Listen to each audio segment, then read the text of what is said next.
And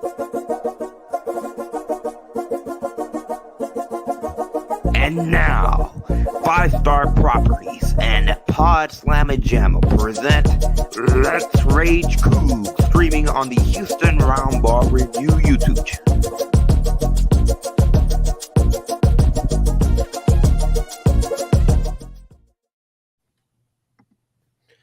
What's up, and welcome into another edition of Let's Rage Coogs.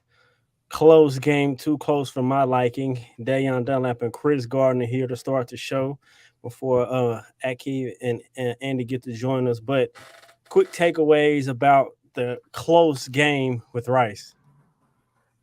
Man, it was very close. It went down to the last play, honestly. But a win is a win when you've been struggling. The defense came through finally. I mean, let's be real about it, Dayon. Finally. Finally.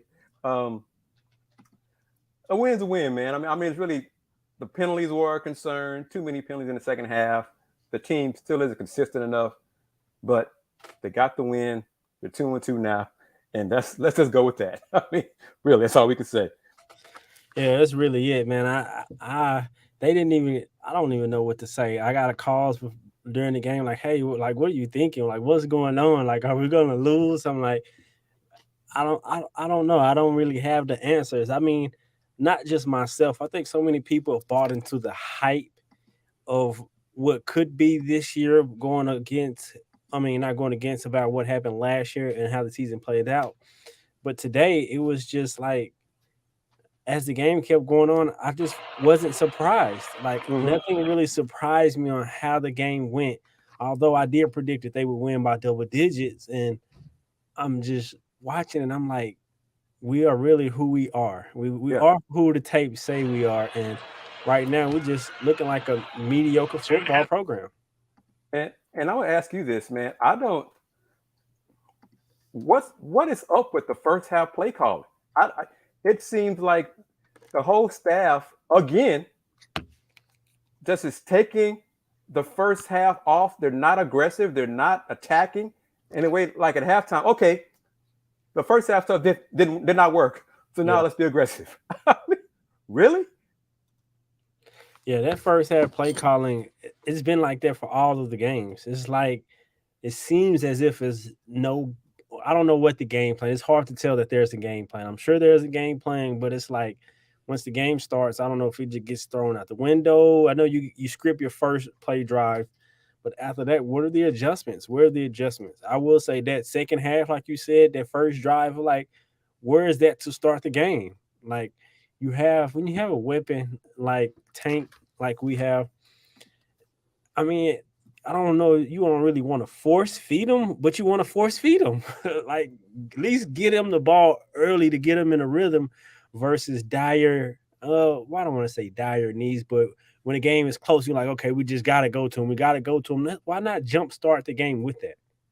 And I don't know. I'm going to say this, and I may be wrong, okay? But I think it was Gabriel Taylor, the Rice DB, on the play that Tank got hurt. Yeah. To me, it looked like he was trying to hurt Tank. Yeah, he rolled up on the ankle and rolled it and turned it and twisted it. That looked like it was intentional. It looked dirty. That's my take on it.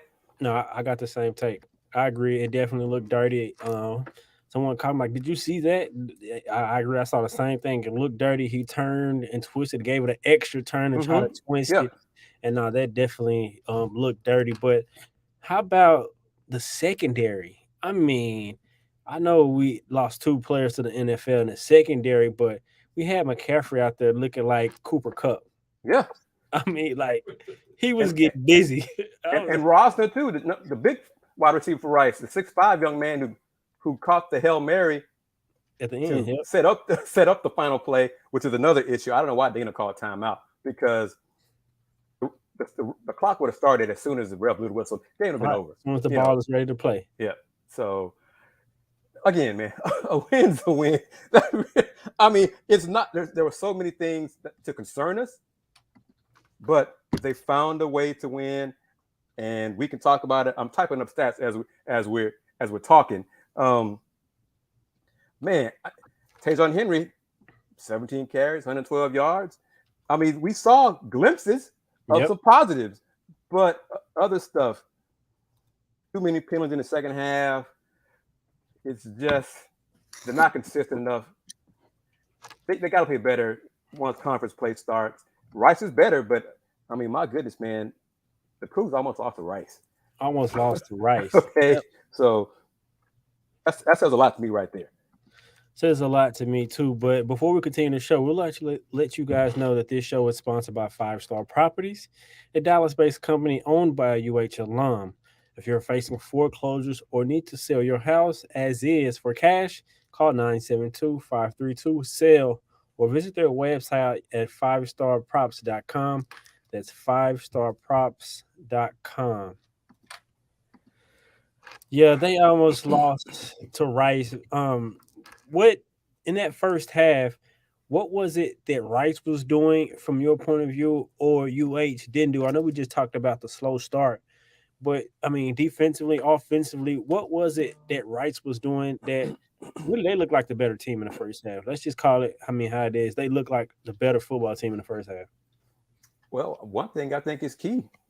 Rice discovered that their receivers could get open whenever they wanted to. I mean, that's what it would look like to me. McCaffrey and Rosler, and the other young man, number 6, let me get his name right. Easdale, they got open seemingly at will. And that's a concern, man. I mean, it sounds like I'm throwing shade at Rice, but if the Coogs are supposed to have so much better talent, their receivers losing matchups against Rice. Your DBs losing matchups against Rice receivers. That's scary. That's scary, man. That's scary. I mean, like, I'm thinking about practicing one-on-ones. Like, you got Tank, and you going to. I mean, I ain't trying to throw shade either to Rice's athletes or what, but again, what that does for me, it just highlights where the program is. Like, I will say and admit, I bought into the hype of last year in the offseason, and I'm thinking that they're really going to turn the corner. And like we also mentioned, there's tiers in college football. Mm-hmm. We're still in that bottom tier as a football program. And a win like this, a win is a win. Celebrate it, and maybe you try to pound onto it and stack them up win by win, go one another like they say. But I don't know. What about that defense, though? The D-line really, really came alive in the later parts of the game to really help turn it around and build that lead and get the lead. What do you see from the front seven perspective, especially without Donovan Mutin? That's another name that we have to mention. Yes. We're definitely missing Donovan Mutin. Missed him. Derek Parrish getting injured late in the first half. His absence was felt in the third quarter. Yeah. But Deontay Jones stepped up in the fourth quarter. They finally stepped up. Sack Ave finally stepped up and made plays. But this is Rice. I mean, I keep saying that, and yeah, okay, I'm old, and what is it now? 44 matchups. The Cougs have won 33 times, whatever it is. If Houston has so much more talent than Rice, that's what we've been led to believe. Yeah, we've been then either the coaching made up for Rice, coached up much better than Dana coached his players, and Doug Belt too. But something is wrong. I mean, even Vegas had a 17.5 point spread in this game. Mm-hmm. So Vegas thought something. Even if I were a betting man, I'd have took those points because because of the Cougs struggles, I just did not believe they could beat Rice by that many points and cover. But I don't know if it's got to be coaching tossed into inexperience in key spots. During the broadcast, the guys did mention that the Cougs lost 3 players to the NFL. 3. I mean, the Bearcats lost 9. So, I mean, still okay.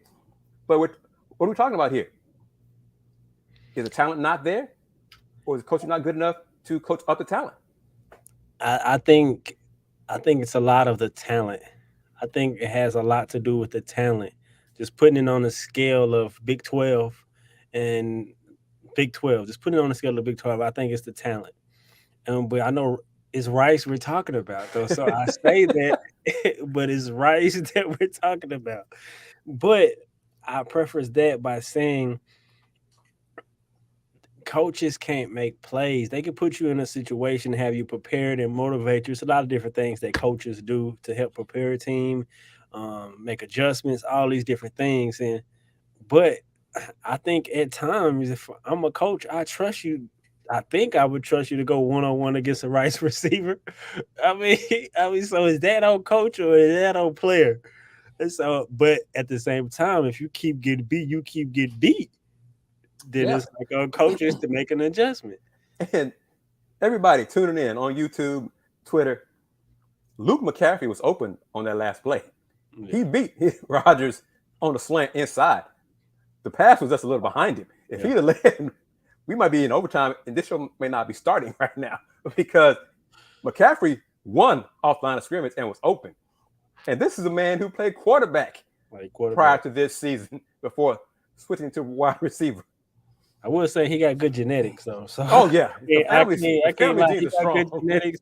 Yeah, and he balled today. But I think overall, man, the team still has to get better at situational football. I mean, that's really what it boils down to in situational football: making the right play, not hurting yourself with timely penalties to keep drives alive for the opposing team, hurting yourself with early on downs, getting you behind the distance and the change. And so the offense just hasn't really been able to establish a rhythm and get first down after first down and sustain drives. I mean, like, with the 6-year quarterback, I expect more from the quarterback. I know you got the play calling, but at the same time, with a quarterback with that much experience, and you would think he has so much talent the way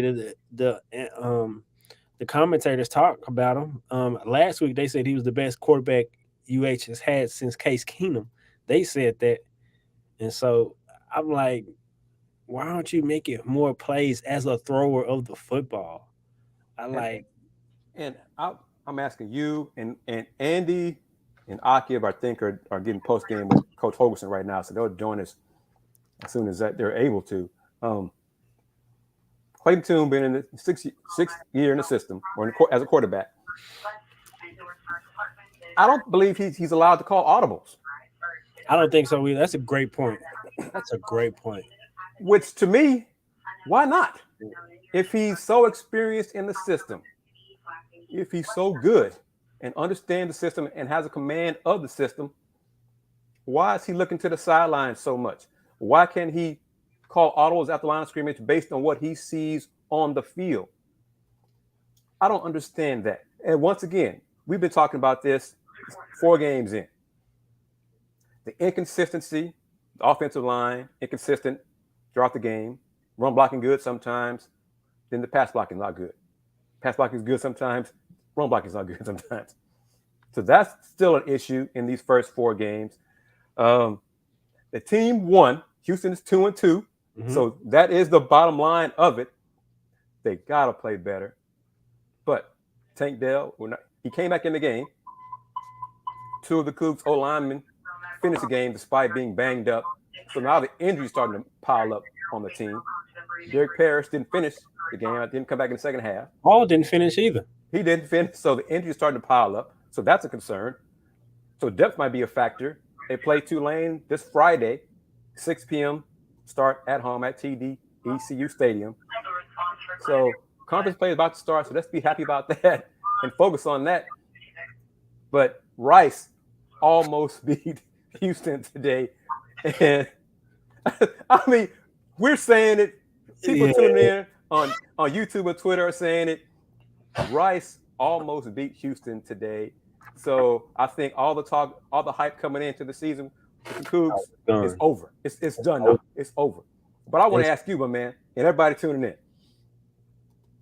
the attendance at the stadium today.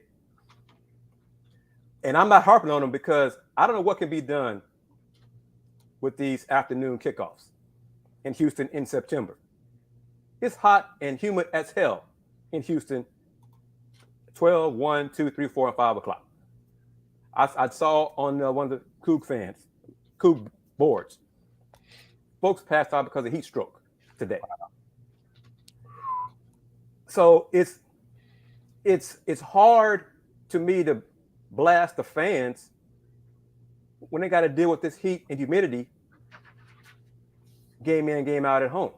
You know, I mean, I know TV dictates, conference dictates start times, but y'all gonna start games at 6, 7 o'clock here in H-Town in September because fans, it's already tough enough for fans to be at the game anyway.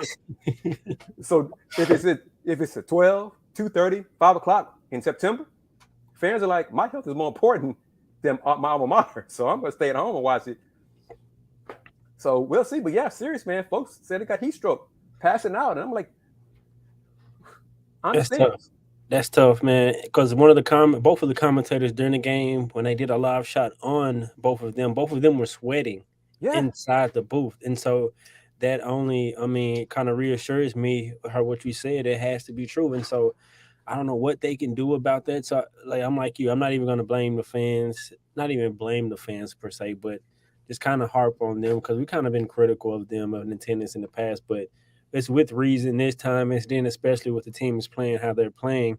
They only support winning teams. Really, they only support winners as far as Hugh H. Coogs concerned. If you're not winning, I can't think of what sport that they're going to come support you. I mean, so, that's true.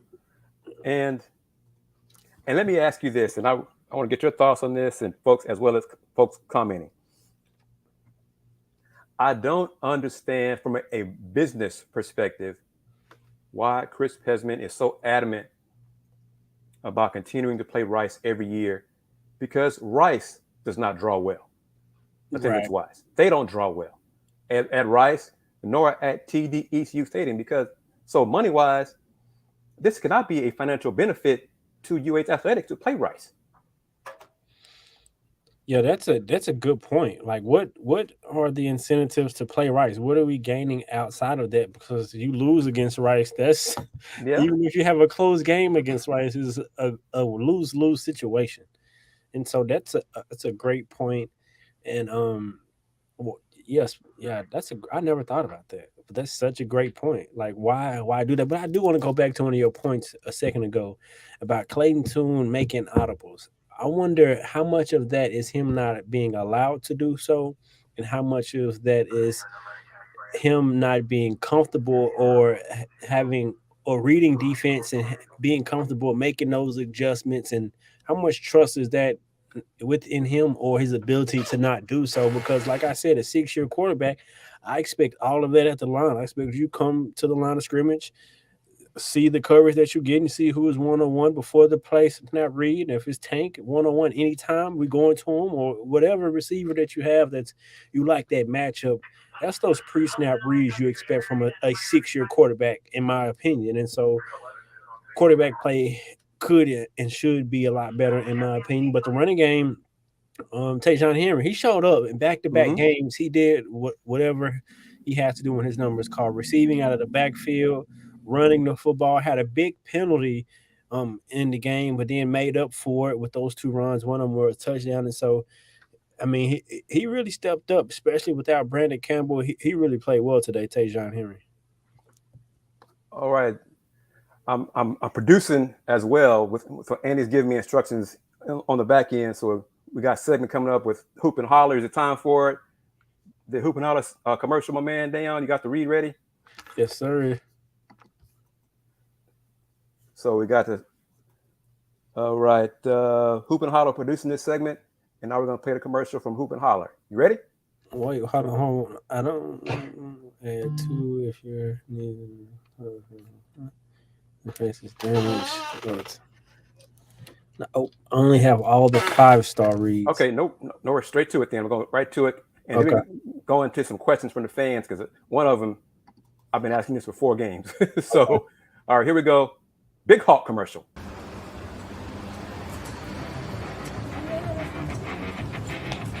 Hey, what'd you order? Oh, pizza and tea. Shouldn't it be ready by now?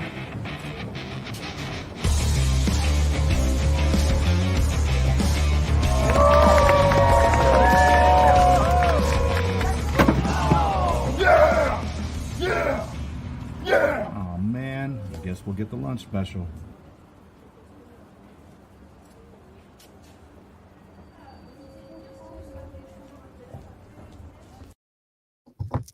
All right, big thanks to one of our secondary sponsor, Hoop and Holler Houston, part of one of the collectives for UH, and that commercial right there. But damn, an audience question right here. And Carson, I see your question about attendance. We got to find that out because I'm not sure of the official number. So we can put that up in a second. But right here, Man, did the tight end have any touches?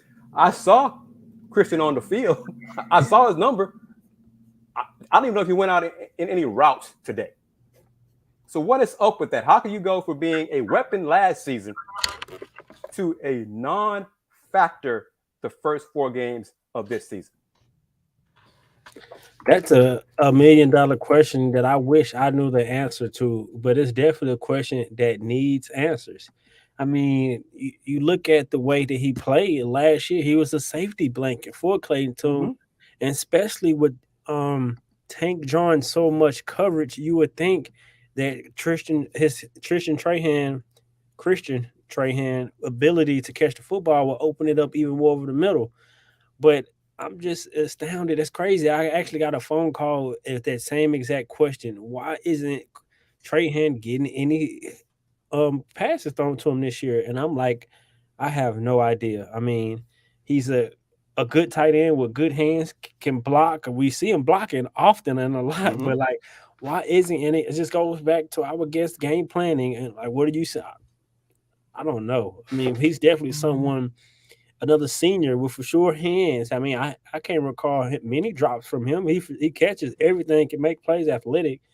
Why aren't they giving him more involved with the offense? I mean, at what point does Dana take over? Like, you're an offensive minded coach. Yes. Like, why not take over play calling? I mean, he's critical of the defense. He's critical of the offense too in his press conferences. But if you're supposed to be an offensive minded and your offense is struggling, take the reins, right?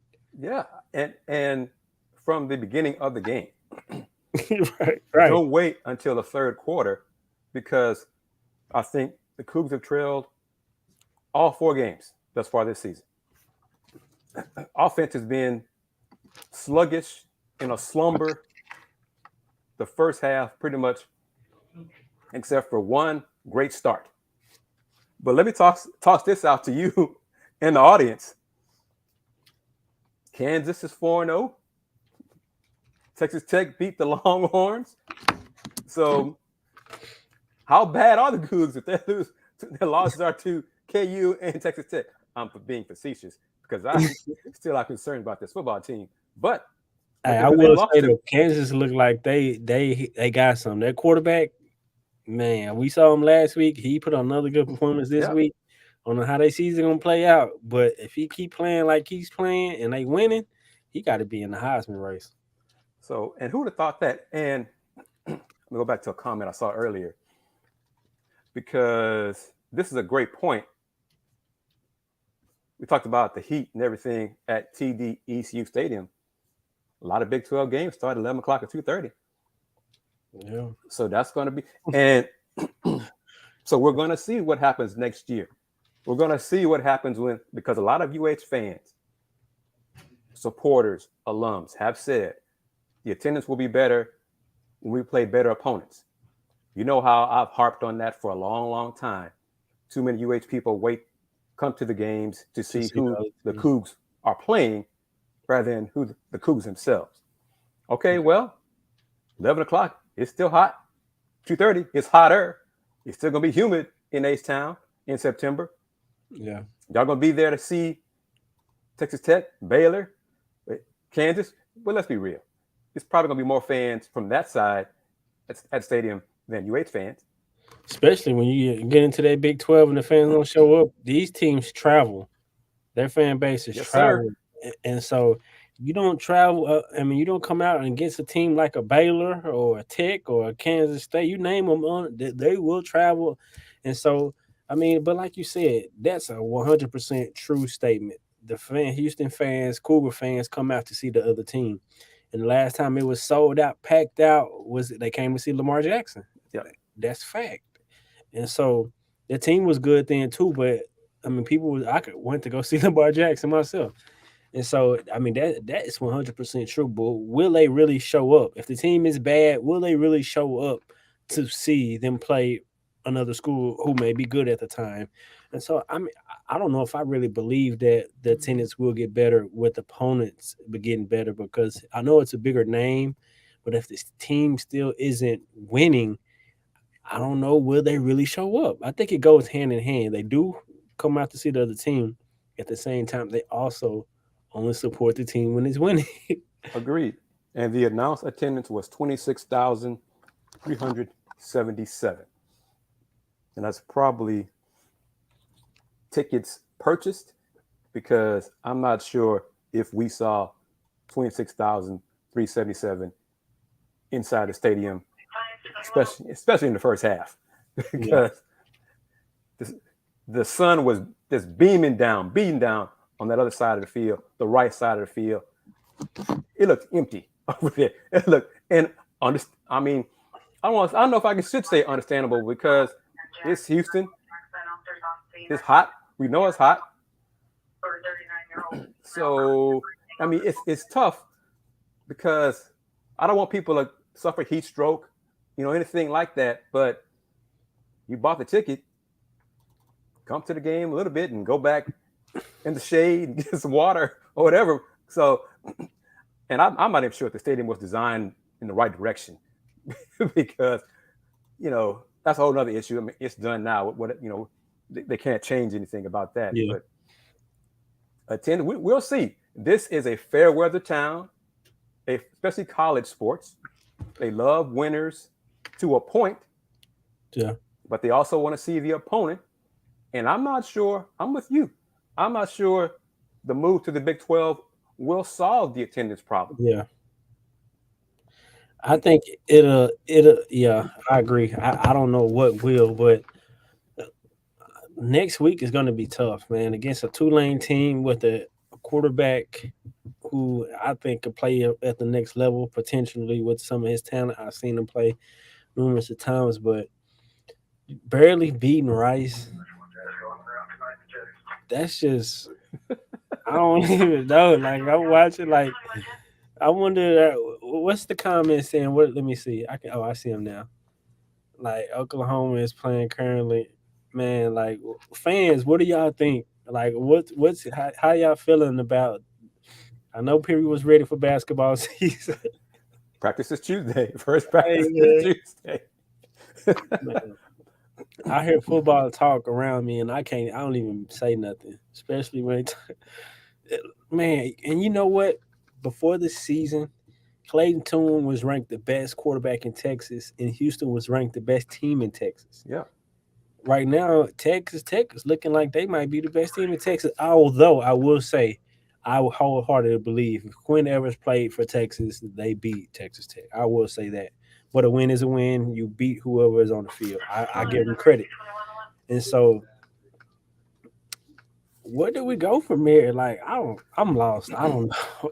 And for those tuning in, like I said, Andy and Aqib are still at TD-ECU Stadium, and Andy has not given me a yay or nay on this, but we have a clip from Coach Holgorsen's press conference. Let me play that now, and so it'll be we will be hearing it all together for the first time, audience. So here we go, Coach Holgorsen, post-game press conference after the Coogs 34-27 win over the Rice Owls.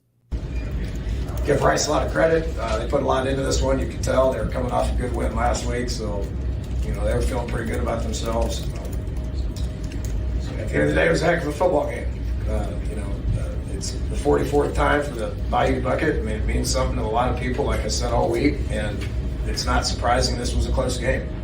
I'm happy with the way our team just kept playing and found a way to win at the end. Very happy with that. Next question. Dana, have you ever started a season with 4 games in a row quite like this? Nah. This close in this. No, I can't remember that. And there's things that I've seen in these 4 games that I haven't seen ever in 32 years of coaching.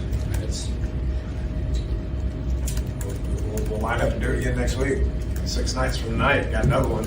Tulane's going to come in pretty hot. What are some of those things they have? Is it more the overtime? The inability to be able to play defense with no time on the clock. God dang. Into half, into game. I mean, it's every game. I mean, how about offensively? We get a dang first down and victory it. We can't. I mean, our short yardage offense was pitiful, and I'm not just mad at the defense over some of this stuff. I mean, offense can get in victory formation and close the damn game out. We couldn't. So then we got to give them the ball, and they almost go 96 yards in what amounted to 24 seconds. God dang, I hadn't seen anything like this ever. I don't know how many penalties we had, probably 20. And that's 4 games in a row with double digits. I don't know. I've coached the same way for 32 years, and this shit's hard, and it's getting me irritated. Next question. James. Yeah, Dana, overall, how do you feel about the O-line's play, especially in the run game? It looks like Stacy got some. I know, Tazon, I don't know. I mean, that's why you film it and watch it. I mean, Tazon got 100. He was a 100-yard rusher. I'm happy with that. I thought Snead went in there. So, probably pretty good, but we got to keep getting there. A couple more.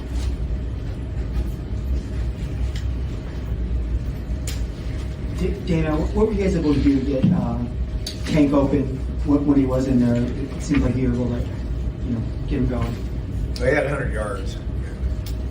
We're going to continue to do everything we can to get him involved.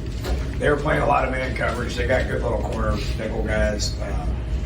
All 3 of those kids I thought were good. We had some stuff to be able to free them up, and we got him loose. Golden got loose on a couple of man coverage things, which was good. Man Jack was having a good game until he got knocked out.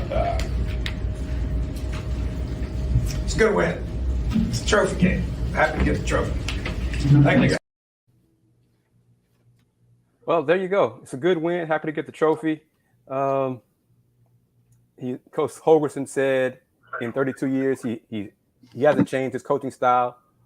I'm not sure if that's a good thing or not, because That's what I was thinking. you got to adjust to what you see and things like your players and the game and all those things. I'm not sure that's a good thing, but I want to ask you this question. Just talking about attendance and fan support and the fickle nature and all of that. Jeff Purdue, this is true. UH could still play for the title. It will be a battle.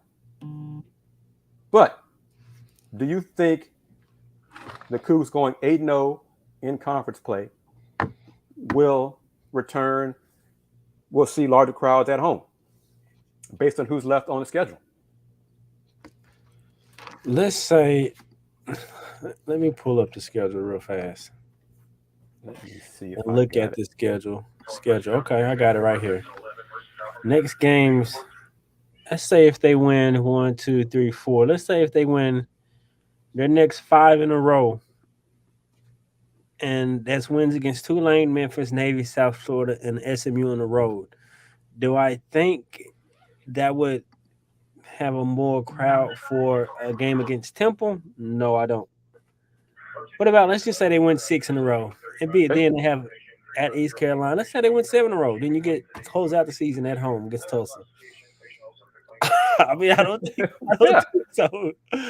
Okay, say you went out, you Cincinnati, or if they win, maybe they drop one and you get a home championship game, then maybe I think a crowd may come. But for the championship game, it'll take a championship game to be at TDECU for a nice crowd to Houston standards to come out, I think. And I think Andy Yanez is ready for us. We're going to see. He's in the studio. Andy, we're coming to you. Hope you're ready. Hope you're not, well, I won't say. Oh, we just lost him. I don't know what happened there. So he said they're about to get on. Okay, King agrees with you a little bit. Let me pull it up here. The Coogs have to win the rest of their games, leading to a possible AAC title game at home to have a good crowd for that championship game. Yeah. I think that's reality. I think it says a lot about the fans, the city, H-Town college football fans. I think folks are disappointed at the 2-2, how the team has looked in these first 4 games. Yeah. I think a lot of folks bought into the hype. A lot was lost last week. They lost to Kansas. I think a lot of folks hopped off I the think bandwagon. more was lost against Tech, and then it got worse. Poured gasoline on it. Yeah, it got worse. So, because that's 2 Big 12 teams. yes. And it kind of lower indicated echelon Big 12 teams. Another very good point. Lower echelon Big 12 teams. So these remaining games on the Coogs schedule, and Friday's game against Tulane is a 6 p.m. start. That beat a good or formidable Kansas State team. Kansas State is formidable every year. They beat Kansas State, a Big 12 opponent who beat 0-2 against Big 12. Right. And barely beat Rice. And we're going to keep saying that. Barely beat Rice, struggle to beat Rice. So, yes, I guess we are tossing the shade at Rice. Sorry, Rice. Sorry, Rice. But, it's just what it is. Okay. Good luck in it. And they might, Rice needs, just need 4 more wins to get a bowl. Be bowl eligible. So I think they could get that. Yeah. The Coogs, the same as the Coogs. They'll need 4 more wins too to be bowl eligible. But, Andy, if you're ready, give me a thumbs up. Give me a thumbs up if you're ready. Are you ready? Well, he's got controls too, so I guess you're ready. How are you, sir? I'm doing good. How's this? Is it clear? The stream is good. Yeah, looks good. The TDC Stadium Wi-Fi. I found a spot that works. Aqib will be joining us shortly. I was able to see that you guys played the Dana Holgorsen clip. So, any questions? Any takeaways from there before we get into anyone else? He's frustrated at the penalties. He seems to be at a loss for how to fix the team's issues. Yes, well put. Yeah. And I guess that's an honest feeling, but damn it, he's the head coach. It's his job to fix these issues. I don't believe fans want to hear him say he's at a loss for the stupid penalties, the 10 penalties for 100 yards again, for the issues with the O-line. Fans don't want to hear that. Fans want to see results. Coug fans want to see, Andy, a double-digit win over Rice. Fans don't want to see a come from behind win to beat Rice. So what do you think? What do you think about when you heard those words? No, I absolutely agree. And it's just the frustration aspect of it. But especially when it comes to just overall the way this game played out. They were trailing at halftime. There was a point there. They give credit to where it needs to be done. They came out in the third quarter. They converted. They went drive the field. I can't remember exactly what the drive was, but it ended in a touchdown. I think they might have scored a touchdown on the first 2 possessions of the half to start the game in the third quarter. And they fought. It was an ugly win, but at the end of the day, a win's a win. Something that Clayton Tood said during his presser was, they can't take wins for granted. And at this point, especially with a lot of the expectations that have come into the game, 2-2 was probably not where a lot of people saw this team in the preseason, but that's where they find themselves, and they have to turn it around because they're going to have a very, very tough Tulane team on Friday to open up conference play, and it's going to be a tough challenge. And I agree, because it's been something that it's been harped on. We've honestly talked about how Holgorsen has sounded like a broken record at times, just in terms of, again, talking about stupid mistakes is the phrase that he's needs to start trademarking after the last 3 games. But at the end of the day, I think I can't remember the total number of penalties that Houston had. They had 10 again. So that's in all 4 games this season. They've committed 10 or more penalties. And that's a big difference from where they were a season ago when they only committed, they only had 2 games the entire season when they had 10 or more penalties. They've done it in all 4 games to start the year. 10 penalties for 110 yards. quick question, Andy. Holgorsen seems very critical, but also mentioned some down lapses of the offense. But does he was he asked about the inconsistencies to starting the game from the offense, about what he could do to make the offense better? Uh, I, I don't think he was asked specifically about just the inconsistent starts. I think kind of the conversation geared towards the second half. But it's something that's been asked before. And again, a lot of it just has to do with they just honestly, every time he's been asked about it, it's just, they need to focus on cleaning stuff up. That's the message has been reiterated, but there hasn't ever been a specific stuff or a specific plan that's been, shared with the media. But that's kind of the same message. The message that was reiterated this week leading up to the game was do your job. That was the message that all the Houston coaches were repeating. The players were repeating. It sounded like they had all gone to school with Bill Belichick or something, just how much they often kept repeating that phrase. And again, since they were trading at halftime, I believe it was Tank Dell that said, the message that was shared again at halftime was just do your job. And whatever he said, Tank Dell said that Dana Holgorsen was yelling it during halftime, just everyone needs to do your job. A couple of players were reiterating it. And again, going back to Houston, they do deserve credit to not being able to let go of the rope. And again, it was Rice, like you mentioned, Chris. A lot of fans probably want to see Houston dominate the Owls, but they were able to scrape by. And what an ending it was. That was a really crazy ending where things could have gone really, really bad had TJ McMahon been able to connect with McCaffrey on that last play. Andy, let me ask you, and I'll bring Aqib in on this.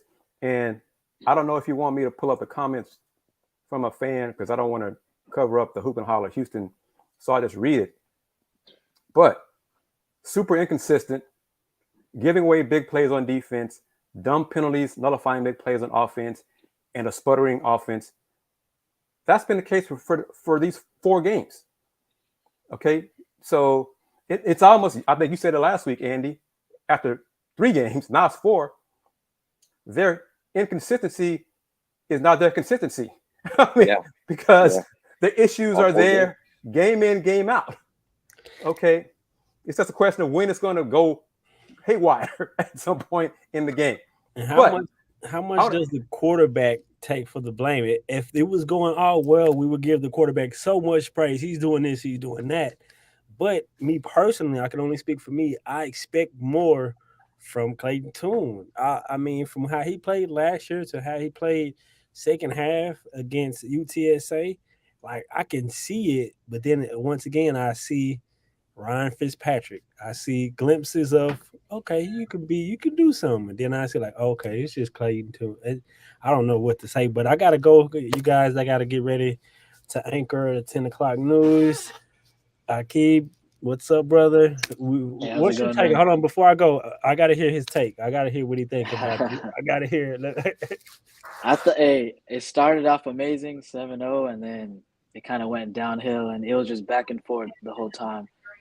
But I'm just happy that we got a win, brother. Like, after that last play, it looked like things could have gone very badly. So I'm just glad we got a win. For sure, man. All right, I can't leave without saying, still go Coogs. Still go Coogs. Agreed. And for sure. Take care, man. Have a good sports cast. Thank you for being on the show and doing your part while we're filling the shoes of and Andy and Aqib do post game at the stadium. All right, guys. All right, take care. Okay. Now I got you two guys. I got to ask you this question. To me and Dayon, it seemed like Rice's receivers could get open whenever they wanted to tonight. Yeah. That's a concern because we're talking about Rice receivers. Okay. We're not talking about, I could be wrong. I don't know. I mean, Luke McCaffrey, I'm pretty sure, is not a NFL draft pick as a receiver based on 4 games of being an NFL, a college receiver. He was a quarterback previously to this season. But he had a big game for Rice. Aqib, what did you think about Rice's receivers and Houston's struggles against Rice's receivers? No, like you said, it felt like they could get open whenever they wanted to. And then you saw how, you saw the couple of pass interference calls, and that's something that we touched up with Dana Holgorsen, you know, at the end of in the press conference, and he understands that there's been 4 games straight with 10 penalties plus, and he just had no answer for it, and that's kind of concerning to me, is that it just feels like it feels like they don't have any answers for what's going on right now. Although they got a win today, it still feels like they didn't really progress forward, if that makes any sense. And yeah, it does, and that's a concern. I mean, because Dana's he's in charge. Doug Belk's defense, until the last few drives in the fourth quarter, was struggling against Rice. Yeah, guys, like I said, this is Rice. If Houston has more talent than Rice, that's what we led to believe. Why the struggles? That's got to be coaching then. You know, pro for Rice, their coaching staff did a good job of coaching their players up, and then negative for Houston, because if it's a talent issue, the Coogs got more, what do you want to say, 3 stars than Rice does. But you could, for much of this game, you could not tell that. And that's a concern. Yeah. No, yeah, absolutely. That's still going to be, that's a big concern heading into now the conference portion of the schedule. And it's something that, I mean, give credit to the defense. They were able to come up big in the fourth quarter, and they made plays that ended up sealing the game for Houston. Obviously, DeAnthony Jones came up big with those back-to-back sacks. That they forced McMahon to fumble on both of those. One, Rice was able to recover the first time, but Houston, Nelson Caesar was able to scoop and score the second time. But even coming up big with the interception, they've shown flashes, and that's the thing. The entire season, minus the Kansas game where they really got ran out. It was like a track meet last week at TDCU Stadium with how the defense performed. But it's kind of goes back to the frustration thing aspect, because there's times where there's flashes. They saw it in the UTSA game where, again, Derek Parrish made a play. Nelson Caesar, kind of coincidentally, he was the one that made the pick and then ended up setting up Houston perfectly. And that was a pivotal game-changing play during that outing. And then against Texas Tech, you know, they forced 3 interceptions against Donovan Smith, and they just can't seal the deal before the overtime period. And then again, kind of leaving Kansas outside. This game against Rice, they were able to seal the win. They won it, but even then, the Owls were able to drive down and kind of, you could say, fortunate just in terms of the situation that ended up. There was like 1 second left, which that whole situation was really crazy, that the referees said that there was still 1 second left on the clock. But yeah, let's talk about that. Let's talk about that. I'll bring in James as well. James, I don't know if James is in his dorm room or not, but James Miller's joining us. See if we can move that around, because James is blocking us. Can you get remove or move? Okay, that's we'll do that. That's fine. Okay. Well, I don't want to be the big screen, you know, because now we can't see you, Andy. We can't see you anymore, Andy. See, we got all these sponsors now, and you know, do it like that. I'll just move around. Yeah, do it like that. You previous one. James, how are you, sir? Yeah, I'll move myself around. There we go. Yeah, there we go. I'm good with that. No problem. The final 2 plays, the Hail Mary, which was caught by Rosner, who had a mismatch advantage for Rice all game 2. Which was similar to the UTSA play. You know, I understand it. 8 seconds were on the clock when the play happened, the long pass. So you could say it took 7 seconds. Okay, let's say that's what the refs decided. It took 7 seconds. I don't know why Dana called timeout, because as soon as the ball would have been spotted, right, the clock would have gone off. Okay, even if Cheetah McMahon would have been ready under center, the clock still would have gone off. So I think Dana gave Rice a second, gave them a play, and that play almost cost Houston, because, like I said, Lou McCaffrey was open. He had it. Yeah, he Rice on the slant. He was open. and the pass is just a little behind him, was allowed to be broken up. So, man, oh man, we could have been talking about a cluster Epic collapse. mess up right there. So that's my take on that. But James, what are your thoughts on what you heard Coach Holgorsen say and the frustration we heard in his voice? Did you hear that as well? Yeah, it was about as frustrated as you can be after a win. If you were just an outsider looking in, you would have thought they lost if you didn't watch any of the game based on his comments. And I mean, I get it wasn't a clean game at all for UH. It was an ugly win. And I get where the frustration is. I don't think he took it out in the most appropriate way. But I mean, yeah, like you said, I mean, it's still like, I don't know how much this win does for the program as a whole. I mean, it's Rice. They should have beat them by more. Barely surviving, and like you said, with that last play, I think if Rice scores that touchdown, they go for 2 to try to win it. And who knows, that Rice was, for the most part, the Rice offense was giving UH's defense trouble, except for, those last 2 possessions before the Hail Mary when UH came up with 2 turnovers. So who knows how that ends. But yeah, I mean, it's a win, but it doesn't feel like a win to Holgorsen. And let me say this, guys. Rice's coach Bloomgren messed up by wasting timeouts. The time when he called a challenge. He didn't have to do that. If he would have had that timeout in his pocket on that last drive, who knows? We might still be going on in overtimes at TD ECU Stadium. So both coaches kind of made some questionable decisions in the second half. The Coogs won. It wasn't pretty.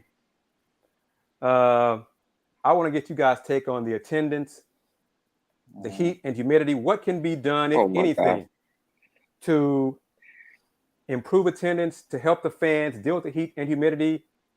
Will it get better this season now that we're getting into October? Will it be less hot, less humid? Or will it matter at all? No, well, I preface that because I was walking around TDCU Stadium for about an hour before the game. It was brutally hot today. It felt like today was much hotter than it was last week. And I mean, kudos to the fans that were sitting on the sun side for much of the game, because it must have been brutal for them to sit there the entire time. When it comes to attendance, so the announced attendance that I have right here on the sheet, 26,000. 377 people filed into TDCU for Houston Rice, and I would say I cited it was a pretty decent showing, especially for Rice, especially when you look at the shade side. There was a pretty significant amount of people at the game, and especially when Rice, I think in the Paper City magazine that Chris Baldwin had written, Chris Pesman is quoted saying they were expecting 24, somewhere around that ballpark. So if the number I have in front of me is accurate, they beat that. So that's good for them. And again, in regards to your question about whether that would improve as the weather kind of cools down, it really at this point it depends on the on-field product, and I think a lot of it's gonna have to do with how they come out and how they look against Tulane. That's gonna be the conference opener. It's gonna be a really, really good Tulane team, and if they can put together a strong, convincing win, that'll go a long way in getting more fans into the stands. Or if they look like they did against Kansas and it looks like Tulane is a tier above them, that's really there's already fans that are kind of checked out. I'm sure this game is probably not gonna do a lot to move them back into the Houston bandwagon, but at the end of the day, the on-field product is gonna be what brings more people to the stands. I would have to, or can I jump in real quick? Yeah, go ahead. Okay, cool. I think Andy hit on a lot of points. I'd have to disagree on the Tulane part. Like, I don't think the outcome of Tulane is going to matter much, because like last year we saw I forget, had like 6 or 7 wins in a row. They're facing an undefeated SMU team. They draw like 25,000. I mean, that was a bigger game than any conference game will be this year. And so I think the only way that attendance improves this year, one, is if they host a conference championship. I think they'll get a good crowd, or if the other team brings in a bunch of opponents, then that will boost numbers. But I don't see much the Cougars can do to improve the home fan base in terms of attendance this year. Aqib, what do you say? No, I agree with James for sure, and I don't see the attendance getting any better until we're in like an actual position to win the conference championship. So maybe last game of the regular season at home. That's a possibility, but the attendance, I expected it to be like what it was today, just based off of what has transpired over the last 3 games. So at this point, it is what it is. Like as fans, you can only hope that things get better when we enter the Big 12. But I feel like it's going to be more so because the other teams are going to bring more people from attendance because Houston is one of the biggest cities in the country, and there are a lot of alumni from other Texas schools, and they have huge fan bases. If you want to mention Tech, you can mention when we do play Baylor, or other teams in the Big 12. I could definitely see attendance getting better, but as of right now, it's very tough, even after a win. So that's reality, but is that a good thing that we don't see attendance improving the rest of the season unless UH gets to the conference championship game?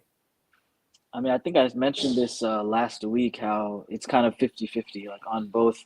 You got to see how the play is on the field, but then it's also on the fans to come show up, win or lose. You see some teams that are barely above 500 in other Power 5 conferences, they pack the stadiums. Regardless, like even after I think A&M, who was it? A&M, or of course Texas, they came up with the win, or they came up with a loss in their first game against Alabama. But you have teams like A&M after a bad loss against Appalachian State, they still will, sell out their stadiums. And like there are a lot of dynamics that are in play with how Houston fan bases are, because we have the Rockets, we have the Astros, you have the Texans, Dynamo. There are a lot of other teams that fans support. So it can be difficult for us to pack a stadium, but at the same time, it's on the fan base of Houston to come out. And adding on to that, like one thing that obviously TDECU Stadium, I'm not denying that there's issues there that need to be solved. They need to be able to better accommodate fans, make the game day experience more enjoyable. But like you always say, Chris, UH fans care more about the opponent than UH actually. And until that changes, the attendance isn't going to change, because heat, okay, use that as an issue, but there's 100,000 people at Darrell K. Royal or Kyle Field every Saturday, and it's just as hot there. Bad teams, just like it was mentioned, even Texas A&M had, I don't know what the official attendance was, but for the Appalachian State game, even though they lost, that's a quote unquote bad team that coming into the game, and they still have 90 plus, maybe even 100,000 fans. Like, so there's just no excuse. If you truly care about UH, you show up. You can't make all these excuses because other fan bases across the country aren't. And we'll put it on that note, because I do have to shout out our primary sponsor in 5 Star Properties. This is going to be their last show for a while, being the primary sponsor after this game, September 30th. We're at the 4-game mark, which is crazy. We're already now a third of the way through the football season, but we will have a new primary sponsor beginning September 30th. So I just want to give super props to 5 Star Properties, because they were the ones that really took a chance on us at the beginning.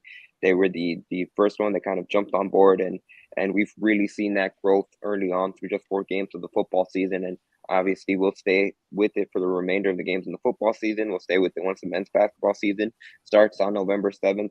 So again, huge shout out to 5 Star Props. And the owner, Jay, wants you to know that if your house has fire damage, water damage, or even toxic mold, and you are in the Dallas area and you'd like to sell your home as is, be sure to visit www.5starprops, or of course, be sure to call 972-532-7355 as you see it on the screen.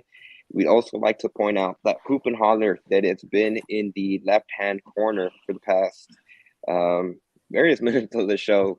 They were the secondary sponsors to this show. So this is the first show where we've had a primary sponsor and a secondary sponsor. So big props to Hoop and Holler, the Houston Sports Micro Collective. They are the entity behind the Star Pizza commercials, the Anthony Jones, the Hawk one that was played earlier in the show. And they also have a message, and they'd like you to know that if you're a Houston fan looking for some pizza for a tailgate, or if you're looking for pizza after the Cougars game, make sure it's Star Pizza, the unofficial pizza of Houston Athletics. I guess they can't technically be called official, but when you see the Star Pizza commercials, they're doing great things with NIL when it comes to the Sac Avenue guys with DeAnthony Jones and a lot of those players. And they've made big. DeAnthony Jones showed out big against Rice, so he earned his commercial spot after this game. One of the things that I did want to transition over to, and this is something that, when we look ahead, especially at the performance, kind of the big position that's going to be always going to have the eyes on, that's going to be quarterback, the quarterback position. And Clayton Tune, he had a bit of an interesting game. He finished, it always looks like his completion and attempts percentage are going to look good. He finished 19 of 26 in this game, 249 passing yards. He had 2 touchdowns. He had 1 interception. He had a couple of rushes too. He ended the game with 26 rushing yards. But just overall, his performance, and I guess the offense overall for the second, it has been a theme for much of the season. The offense struggled a bit in the first half, and they really got things going in that third quarter. There's something about coming out of halftime that Houston, obviously it comes to adjustments, and they've been able to figure out, at least when it comes to the first drives of the third quarters, they've been able to find a lot of success. And once again, they ended up with a touchdown, and they were able to do enough to get past Rice. They were tied at 27. Obviously, the defense got the final score that ended up carrying them over the top. But go around the table. Aqib, I'll start with you first. Just overall, what were your thoughts of Clayton Tune's performance in Houston's 34-27 win over the Owls? No, I thought it was actually pretty solid. I think it just more, if his performance is a little bit down, I think some of it comes down on also to the coaching, just the playmaking or like the play calling. In my opinion, because I do still see him taking shots down the field when he has it. The interception today, obviously, I wouldn't say that was on him. It was through the hands of the receiver. So today was solid. 19 for 26, 249 yards. That's a very good game to have 2 touchdowns as well. And he was finding Tank. Tank had 9 receptions, I believe, 134 yards off the top of my head. I'm not sure. But Tank had a good game too, and these are the type of games where like you just you got to throw it up to Tank or throw some 40-yard bombs. I think he did that pretty well today. So today, the offense, even though there were times where Rice stopped us, I don't think it was totally on how Clayton Tune played or how our running backs played, because running backs also ran the ball very well today. Tayzon Henry, he had over 100 yards rushing. So. Career. Yeah. So it was a good game from them. I think it just depends on the play calling, in my opinion, right now. And Aqib, I toss it over to you because it's a perfect segue, because this was your first at University of Houston football game experience. You were able to ask, you were able to attend the post-game press conference, and you actually asked Clayton Tune this question. So big props to you. And going forward, he was quarterback Clayton Tune. Clayton, there's still, a problem with the penalties and the false starts. What can you see that's going on, with this? It's already 4 games. Is there something, different that you're seeing, or what's going on? I can't pinpoint one thing right now. Like I said, we're going to have to watch the film and, try and pinpoint what it is. And I think we just have to continue to harp on, discipline. And, the message this entire week was just, do your job. And just try to not hurt the team, do your job, and be disciplined in doing that. So that's going to be the message moving forward, and we're just going to continue to harp on that. So, Clayton, I think at one point your left tackle was out, your right tackle's been hurt for 4 games, your left guard walked off. How unsettling has that been for the offense? It definitely makes it hard. Last year we had the same starting 5, for all 14, 15 games, whatever it was, 14 games. So, that was a constant. But this year, like you said, we're having to move some guys around. But you kind of just expect it. Football's a physical game, and guys tend to get banged up. So we're prepared for it, and it's, not something that's going to distract us. We're just going to, roll with the punches and figure it out. Again, that was quarterback Clayton Tune. the question Aqib asked caught my eye just in terms of the penalties. Something honestly kind of mirroring a little bit what Dana Holgorsen said in the past, but there's just too many things for them to be able to exactly pinpoint. But it's something that for the past 4 weeks they've been reiterating that they need to clean up, and it's something that they still haven't quite been able to figure out. Now, we mentioned earlier in the show, now 4 straight games where they've committed 10 or more penalties, and obviously this is a much different team than a season ago, but compared that to 2021, they only did that twice the entire 2021 season where they committed 10 or more penalties. So James, I'm gonna toss it over to you. What were your takeaways from Clayton Tune, either from that clip or just overall his message? He had high praise for Tank Dell as well in the presser. Yeah, I mean, I thought Clayton played a decent game. I agree with Aqib that the interception wasn't really on him. My biggest thing has been just, so for 3 out of the 4 games, the offense has started really slow. They haven't really gotten out together.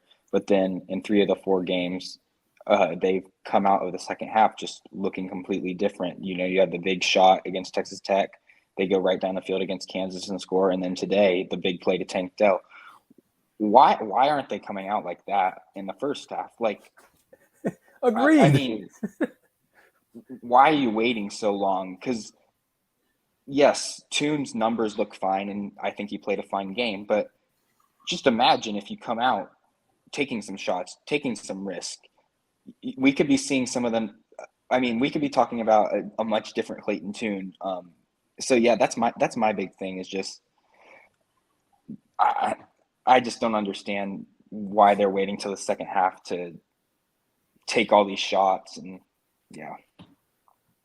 Yeah, that kind of segues to what I asked Tank in the post game press conference. And I asked him basically what does he feel like he could still get better even after having a game like he had today? And he said absolutely. You know, he can always get better, and I feel like he can't. I don't think he's gonna get better himself. I think it's just a matter of just getting him the ball, throwing it up there, like that 40-yard bomb. Those are the plays exactly what we need to do. And I feel like he can outrun. He's fast as hell.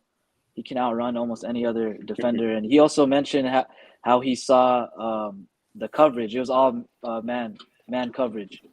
And if you have man coverage out there, like, it doesn't make sense to me why you're not. You know, why don't you have guys more open, or why you're not throwing more bombs just to, get the defense maybe to start playing some zone. Then it opens up anything within 10 to 20 yards. It just, things like that, it doesn't make sense to me with, again, the play calling, it comes to mind. So, the bottom line is, why are you going away from something that has proven to work and sticking with something that doesn't work? Like, doing the same thing over and over again. Andy talked about this last week. That's the definition of insanity. But they're just committed to it. A few things about that. It's the coaching. What's happened to Christian Trahan? He's disappeared in the passing game. But I don't. But it to me, it looks like Clayton Tune cannot call audibles. So if he sees a one-on-one matchup, he can't change to it. He's looking to the sideline for the call, or whatever they call it from the sideline. He has to stick to it. He's an experienced quarterback in this system. So that's what it looks like to me, is that he cannot get to the line of scrimmage, being shotgun or whatever the formation, and audible to something that he sees is an advantage for whichever matchup, Tank, man, Jack, whoever it is. So that's an issue. So answer that, and then I want to get back to the tennis. The tennis problem is an age-old thing, but let's discuss that in a second. So whoever wants to talk about the audible issue, feel free. Yeah, I'll go first. I know one thing you mentioned about Tune being a veteran quarterback. I can't remember if this was last season or the year before, but I remember asking Dana Holgorsen something along those lines, and what he had said back then. And I can't remember if this was last season or the year prior to that, but everything gets called by the sidelines, and I'm not entirely sure if I mean, obviously it's a new season. I'm not sure if Toon still has that flexibility to be able to call audibles at that point. Obviously, like you mentioned, Chris, he's an experienced quarterback. He should have a good handling, but it might just be something where the coaching staff just doesn't do it, just the way they run things. But that's something that would certainly be worth noting for the future, and see what kind of that process is like for Toon whenever he is at the line, if he can call audibles. That'd be a good question to ask going forward. I'll certainly make a note of that. But that's just something that Holgorsen said in the past. Again, I'm not sure how the dynamics has changed since then, but I think overall it is again, just going back to the theme of this team the entire season, and Chris, you alluded to it, where the one consistency they have had this entire year is that they had been inconsistent, and I think that's one thing where I'm not entirely sure. As I adjust my camera, I'm not entirely sure. Just going back to the penalty, there's not one thing you can pinpoint, because there's a lot of various factors. There's a couple of times when Toon they get the offense moving. I mean, even they were able to overcome some during this game where Clayton Toon found Tank Dell for a big gain. They were it was on a play that Dell got a little bit dinged up on, and he ended up popping off the field, but I think they had gotten in within the 20-yard line, and then a penalty sent them back. And then at one point they were at a 2nd and 29, and Tajon Henry kind of bailed them out, being able to rush for a 28-yard run, and then a play later they scored a touchdown on it. That's really been the story. It kind of all connects together. It's the penalties that have kind of slowed them down, because there's been numerous times throughout the first 4 games where they do get rolling. They do get a lot of big plays, and a killer penalty kind of just ends up killing the entire drive. Agreed. And I want to get back to this. I think James is ready now, so we can bring it back in. There we go. Attendance. This is a pro town. Houston is a pro town, and supports winners. Okay, we know that. Houston also, UH fans also opt to see the opponent more than UH. That's got to change going to the Big 12. And in this sense, marketing has to improve, but the core fans for Houston, that base has to grow. You know, you look at Aggies, Longhorns, there are 50,000 of them who are die-hard Longhorns, die-hard Aggies, die-hard Buckeyes, die-hard LSU fans. On and on and on. Michigan, on and on. The core diehard fan base that buys tickets to football for UH is what? 15,000? 10? That win or lose, they will always be there. Mm-hmm. Houston has to grow that fan base. Win or lose, they will always be there. We can't rely on the opponent to come in. You know, winning helps, but win or lose, Houston UH needs money consistently from the alumni, from all of the alums, not just the well-to-do alums, the wealthy alums. You know, not just the James Muellers who got deep pockets. You know, he's not an alumni yet. You know, he's not an alum yet. You know. Like Andy, deep pockets Andy. You know, I don't have deep pockets. We need support from everybody, because it's our university. It's our alma mater. So it can't just be supporting winners, kick face. It has to be supporting Houston. And let me be clear. I'm a media person, but I still spend money in athletics. But I'm also critical of the team when I think they deserve it. Mm-hmm. So we just can't have this mindset of, well, they're not winning, I'm not going to support them. I'm not going to spend any money on them because they're not winning. Do you know how hard it is to win consistently year in, year out in any sport? So we can't wait on that and hang our hat on that. Well, they're not winning, so why should I support them? Well, damn. Okay, then that will never change. That mentality has to change. And I'm not talking about getting into a cult level like the Aggies, because that's a whole nother level of fandom there. But I'm talking about supporting UH athletics, win or lose, but also being critical of them when they deserve it, but also giving them credit when they deserve that too. Go ahead, guys. Before we toss it over to James and Aqib, I do like to remind you guys that our primary sponsor is 5 Star Properties, the Dallas area-based company owned by Houston Cougars alum who talk about supporting UH athletics. They are supporting something that kind of covers the UH athletics brand and is able to expand that, and that's 5 Star Properties. And our guy Jay wants you to know that if you are in the Dallas area and you are looking to sell your house, sell your home for cash as in, whether it be due to various situations. It could be flood damage, it could be fire damage. Heck, you could just want to sell your home. Maybe you're moving to a new location and you want cash for your house. 5 Star Properties is a company. You need to do so in the Dallas area. Please be sure to call 972-532-7355 or be sure to visit their website at www.5starprops.com. They have an A+ rating with the Better Business Bureau. Obviously, of course, we'd also like to shout out our secondary sponsor in the Hoop and Holler, the Houston Semi-Collective. They were gracious enough to be able to be the secondary sponsor of this show. They are the Houston Sports Micro Collective, and again, they are the entity behind the Star Pizza commercials, the Lights of Sac ad with DeAnthony Jones, who once again came up big during this game against Rice, and a lot of the other commercials like the Big Hot commercial you saw, and going forward with the University of Houston basketball season around the corner. I'm sure they're going to have another commercial around the corner. So thanks again to Hoop and Holler for being the secondary sponsors to the show. James, Aqib, I'm going to toss it over to you guys. Like Chris said right there. I mean, just looking at it in the comments, Chris, there's a lot of pushback to what you're saying, just in terms of that they need to earn it. And I think for the most part, it's going to be really hard. Honestly, it's a mindset change. And that's something that's going to be hard to change. It might never happen. I mean, it's something that even with the men's basketball program, they have to consistently have success. And I mean, they're in one heck of a run going back to 2019 when they first got to the Sweet 16. Obviously a Final Four. They've had consistent level of success, and now they're reaping the benefits, reaping the rewards of being able to establish that success.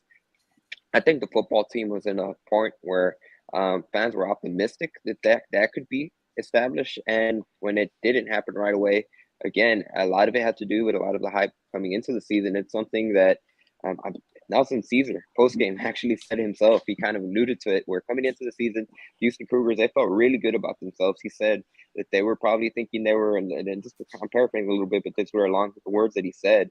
He said he felt the Houston Cougars probably felt like they were a little bit better than they actually were, and the first 4 games have humbled them. That was something along the lines that Caesar said, and I found that quote very interesting because, I mean, there was so much expectations coming into the season, and then first the UTSA game, because that was a game that could have easily gone either way. They were able to pull through a tough win, so that was a little pause for concern right there, but they came out on top. In the Texas Tech game again, Houston had a chance to win that game. They didn't. It went into overtime again, going into the 4th and 20. That Houston had a chance to win that game, and it just didn't work out. They allowed Texas Tech to convert. The Kansas game kind of fell everything apart, and honestly, some of it might have been a hangover from that Texas Tech game, the back-to-back overtime games heading into it. So now they were kind of in a position where, okay, the buzz has kind of died down. It's going to be an uphill battle just to get into a New Year's Six bowl. I mean, we don't have confidence that they'd be able to get, and I'm talking from a fan perspective, not necessarily me, but the fans, a lot of them are saying, oh, we don't really trust them to win the American Athletic Conference. And now with looking at a game against Rice, a lot of fans probably expected them to come in here and kind of do what they did to Rice a season ago, and they won 44-7, and that was not the case.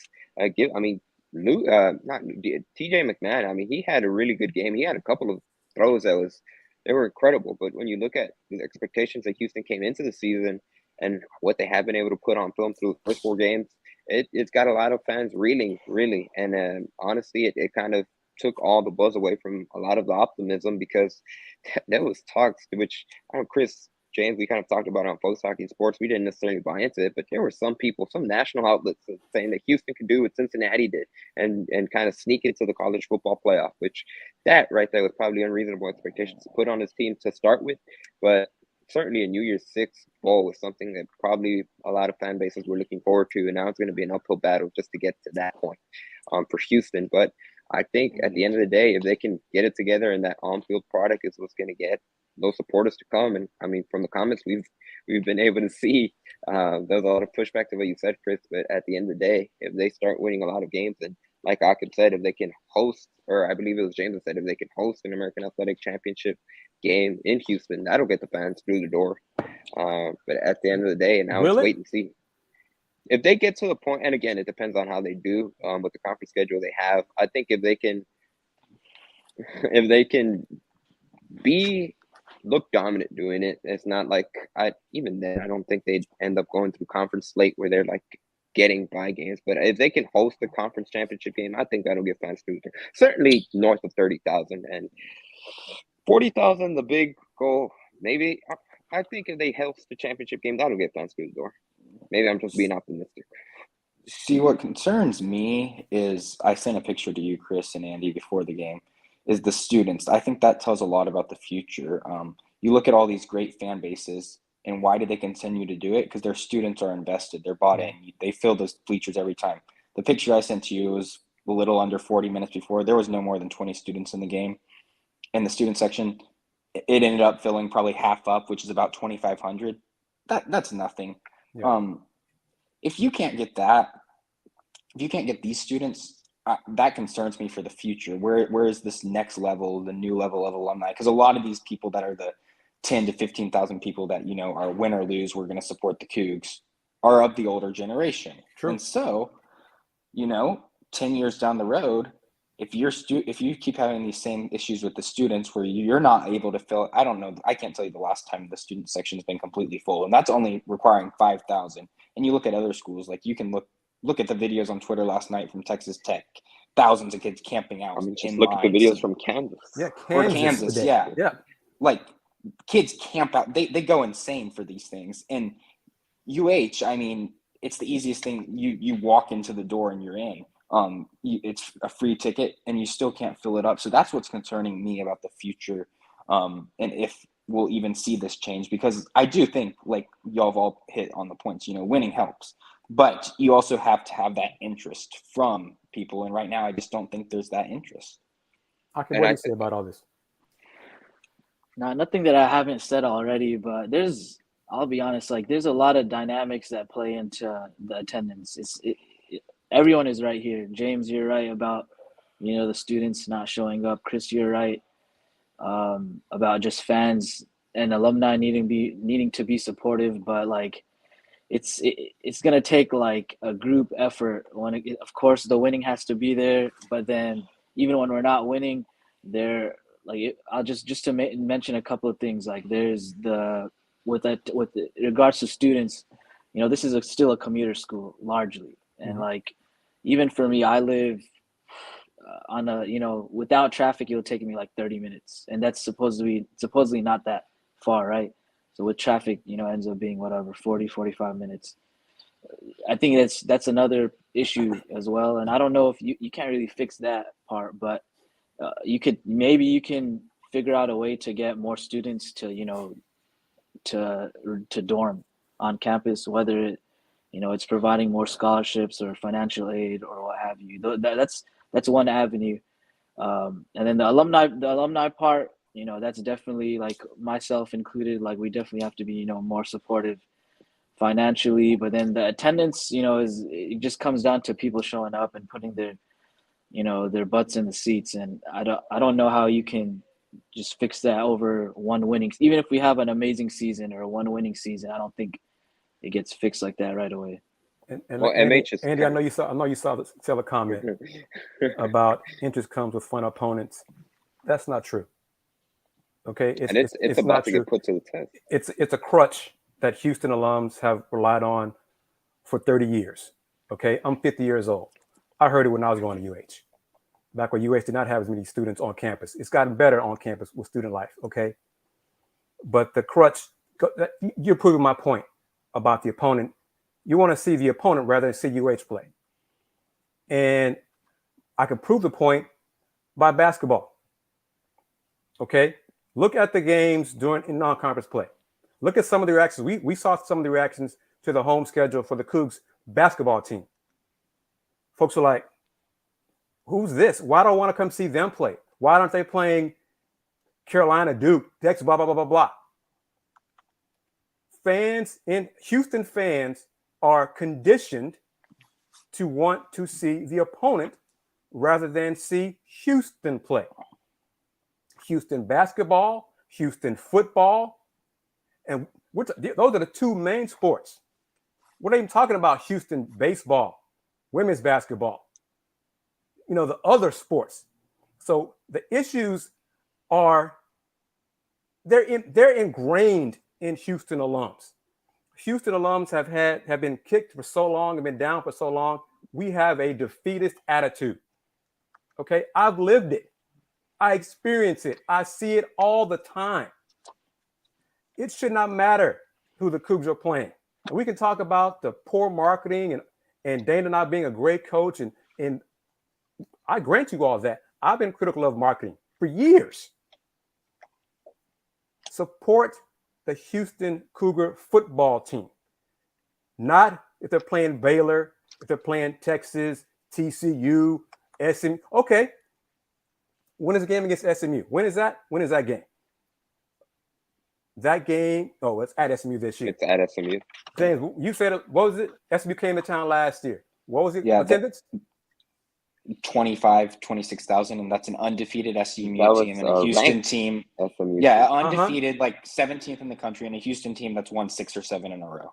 So a team from Texas, undefeated, 25,000 folks. So now you're saying nobody cares about SMU. Inmates, the point is not enough folks care about Houston. That is the point. Houston was rolling last season. SMU was rolling last season. But, it was SMU. But the Cougs are rolling. What if enough fans want to come see the Cougs play? We can toss out this opponent stuff and it'll get better in the Big 12.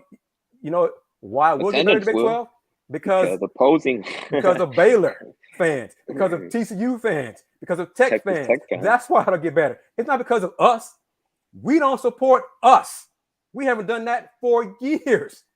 We don't support, and notice I'm saying we because I'm an alum. I've lived it. I see it all the time.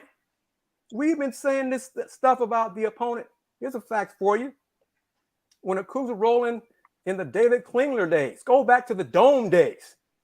Attendance in the Dome, 34,000. Tops. But you know when they got huge? For the Aggies. Nobody else, but for the Aggies come to town. Folks, we have to support us, because if we don't support us, who the hell else will? And that's a perfect note to leave it on, because, Aqib, I don't know why you have the solo screen. Let me take you out and put myself as the solo screen, because I'm going to take this time. Once again, shout out 5 Star Properties. If you are in the Dallas area and you want to sell your home for cash as is, be sure to check out our guys at 5 Star Properties, owned by Houston Cougars alum.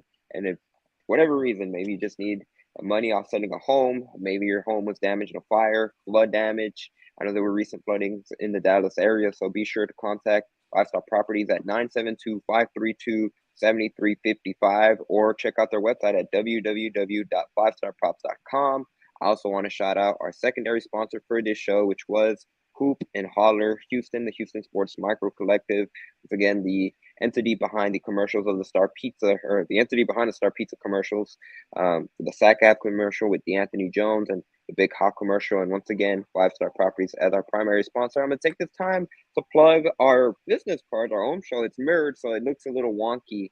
But I was out in the sun passing some of these out. If you guys did see it and you're watching the show after this card, thank you. And follow us on YouTube, the Houston Roundball Review YouTube channel. Follow our Pod Slam and Jam account on YouTube if you're going to see me around future football home games and the men's basketball games as well, handing these cards out. So if you want to see me, you see some random dude walking around with cards, it'll probably be me.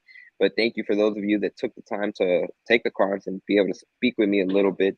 That was huge success. I actually had one person come out to me and they recognized me from the show, because you're going to have to move a little bit. And they gave me a handshake. They introduced themselves, and I thought that was pretty cool. And it's a testament to what we're doing so far. A huge shout out to everyone that made our show a week ago following not necessarily the best of circumstances off the loss against Kansas, but last time I checked, that was obviously our most viewed show by a lot. But last time I checked, it was 1,300 views just on your channel alone, Chris. That's not factoring in the Odyssey, or not the Odyssey, the Spotify, all the different audio version platforms.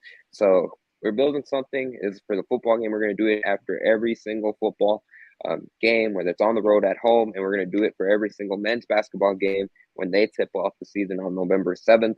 So we're always looking for sponsors at the back of the card. Again, you probably can't see because it's mirrored, but interested in advertising.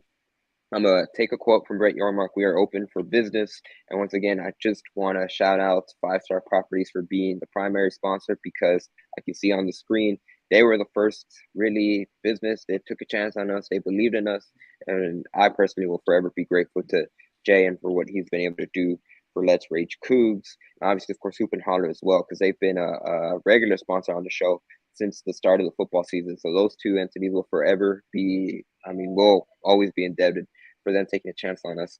I want to circle back to the game specifically and the big plays of the game. Again, like I mentioned when I first got on, DeAnthony Jones, he had the 2 sacks. James, I believe we don't get your input on it, but I'm curious to hear what you had to say about DeAnthony Jones. And we've heard Nelson Caesar talk about him. He said that he always brings up the juice, and he's obviously he's a leader on the Houston locker room, but Caesar said that he's always looking out for the guys, and he's really become a staple of that Houston locker room. Yeah, for sure. You can look at last year. He's I guess people call him, the king of sack ab because he led the team in sacks last year. Despite look at his actual playing time, and it was significantly less than anyone else on that D line that was up there in sacks. So he's a great pass rusher, and he has the ability to, as Doug Belk says, change the game with just one play, and we saw that tonight twice in a row with those 2 sacks. For him, it's just more about consistency and stuff. But yeah, he showed up, and while Nelson Caesar will get the credit for the touchdown, the scoop and score that ended up being the game winner, it was DeAnthony Jones that made that play happen. And in the play before that, I think even gets overlooked even more because who knows what happens if they're not in that 3rd and long with the sack before that by DeAnthony Jones. So he came up huge. And I know we've talked about sack ab being coming off a season where they're one of the top in the nation in sacks. They didn't get a sack today until the 4th quarter. Jamarcus Cheeks, the linebacker, got it. That was 7 straight quarters without a sack. They didn't get one against Kansas. They had one. Derek Parrish went off against Tech and had one in the 4th quarter, but that was the last one before that. But once Jamarcus Cheeks got that first one, then that's opened the floodgates. Something clicked. Yeah. DeAnthony Jones. Then you got a few plays later back-to-back sacks. No, absolutely, and that good quote I wanted to mention here. Derek Parrish. Was it? I can't remember exactly when it was. If it was before halftime, I think it was in the second quarter. It was late second quarter. Yep. Yeah. Last few seconds of second quarter. Yep. When he got an injury, there was no update that Dana Holgorsen was asked about it. He didn't mention any specifics, and we're not entirely sure what it was. It looked like he might have been bothered by something in his hand because he was able to walk off on his own power. It didn't seem like anything with his lower body was bothering him, and obviously we know that he's been playing with a cast the entire season after he suffered a broken ring finger to his right hand just 2 days before the UTSA game. So he's been playing with a cast. So that's going to be something to keep an eye on. And on the topic of injury report, Brandon Campbell, the running back for Houston, who coming into the game, he was leading the Cougars in rushing. I think Tajon Henry might have overpassed him with his performance today, but he was entering. He led the team in rushing. He did not play with an injury. And a University of Houston spokesperson said that he had not practiced the entire week leading up to it. So that's going to be something to keep an eye on. Hopefully Campbell can recover from that injury sooner rather than later, and he can get back on the field because he's going to be a key contributor for this Houston offense. James, Aqib, I know you're running out of time with your battery, so we'll try to put a bow in it. One other player that I wanted to touch on, Chris, I'm not sure if you, Dayon, touched on it ahead of time, but Matthew Golden, he is something that we've been talking about the receivers just in terms of not obviously we know what Tank Dell brings to the table. He's been solid for all 4 games of the season. For Houston, he's been a consistent player on the receiving side of things. But today, Matt Golden stepped up, and he had the first touchdown of the game off the screen. I think it was a 19-yard touchdown where he was able to make a play out of it. And just overall, he was more reliable. He was a reliable target for Clayton Tune. Had 4 catches for 49 yards, and obviously that touchdown that I mentioned. James, Aqib, I'll go to you first, and hopefully your phone battery doesn't die in the middle of your segment. But what were your thoughts of Golden just in his performance and stepping up for Houston's offense? No, that was good for the team and good for him that he was able to get that first touchdown. And I think it was more of like not a catch and run, but he had to 10 yards or so. He had to make it into the end zone. Yeah. So, I mean, that was a good sign, and it's just if we can just continue to get other receivers involved, then we'll be all right. I just keep going back to the play calling, and then of course if Clayton Tune had, you could say, one bad game, against Kansas. Other than that, I thought the 3 games out of the 4, like even against Tech, against UTSA, and then today against Rice, I thought he was decent. Like, I know Dayon, he's got his issues against Clayton Tune, and like he's tough on him. Yeah, he's tough. He's tough on him, and rightfully so too, because Clayton Tune is like a very mature, quarterback, and he has so many years under his belt. He's already not breaking records, but he's getting into some of these record books with, the touchdowns in the American Conference and some of the other stats. Team-wise, just to mention that point, today Clayton Tune surpassed Heisman-winning quarterback Andre Ware in Houston Cougars history for most touchdowns accounted for, most touchdowns responsible for. It's the phrase that they had it, and I think the number to beat, it was 82. So he's now 5th all time in Houston Cougars history for most touchdowns responsible for in the program, and he's chasing Greg Ward, and for 4th, I believe the number is 93 total touchdowns. So that's something that Tune will probably break within the next 2-3 games. So that's going to be something to keep an eye on. But James, I'm gonna toss it over to you. Just overall thoughts on Matt Golden and maybe anything else on the offense in particular, especially the offensive line. I know you asked a question about the O-line. I believe it was you, just in terms of they had rough moments. Again, there was a couple of holding penalties, a couple of really bad ones on a couple of plays that set them back. But running game seems to be better. It seems to be more consistent, which is more important for Houston. But just overall assessments on Golden and the offensive line. Yeah, I thought with Golden, so, through the first 3 games, he's had some big moments, and then he's had some, bad drops. Tonight, I think, even the touchdown aside, the biggest takeaway is just getting him more involved consistently in the offense. I think that's going to go a long way, rather than just, having a couple of targets, coming up with a play here and there in the first 3 games. Clayton Tune looked his way a good amount of times, and I think these games like these will just continue to serve as confidence boosters. Obviously, on his touchdown, he showed you what he can do with space. A little tunnel screen, and he took it basically the whole way. He caught it at the line of scrimmage, took it the whole way. So you're seeing those flashes, and the more that the more comfortable he gets, the more he's gonna start breaking out into having big games. And him and Tank by the end of the season, who knows, could become a pretty dangerous duo. And Chris, I'm going to toss it over to you. Just overall, honestly, you have the open floor. What was something that caught your eye, whether it was offensively, defensively, in Houston's 34-27 win against Rice as we wrap things up? The D-line finally made play. Sack Ave came through in the 4th quarter, finally. Yeah.